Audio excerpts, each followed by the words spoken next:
Hi, my name is Dean. And I'm Obreanna. And we're the owners of Burden of Proof, the largest non-alcoholic bottle shop in the LA area.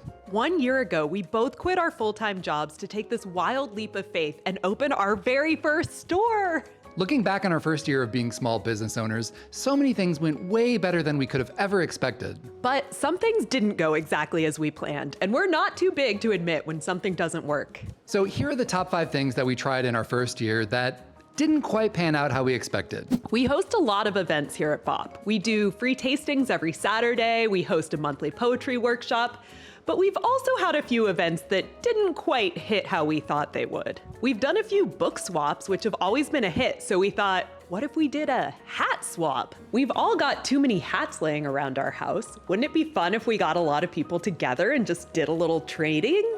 We thought it sounded fun, but apparently nobody else did. Not every event is going to be a smash success, and that's okay. We've learned it's still fun and useful to try a bunch of stuff, knowing that some events will work better than others. One of the best parts of opening a store is coming up with your branding and making merch. We've made some really cool hats, t-shirts, and stickers. One idea that I had was based on the No Fear t-shirts from the 90s. I thought, wouldn't it be awesome to make an NA beer shirt that looked like the No Fear logo?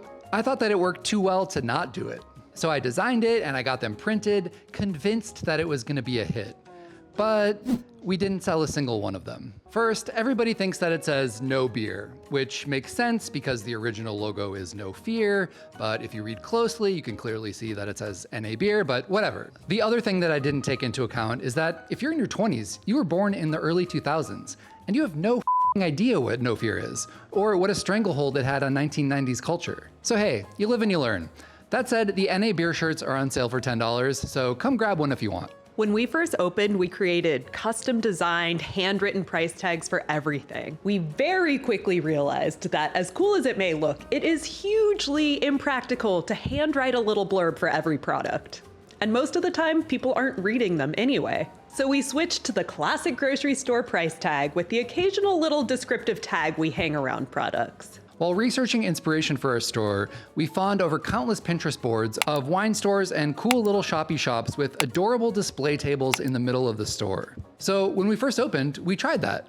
We stole the dining room table from our apartment, put it in the middle of the store, and experimented with various display arrangements. It looked pretty cool until we had an event. Then we had to take all the stuff that was on the table, wheel it into our already pretty cramped back room, arrange it all over the floor, and then after the event was over, wheel it all back out and rearrange the whole thing. We do on average 1 to 2 events a week now, but when we first opened, there were some weeks we were doing 5 events a week. Can you imagine doing that almost every single day?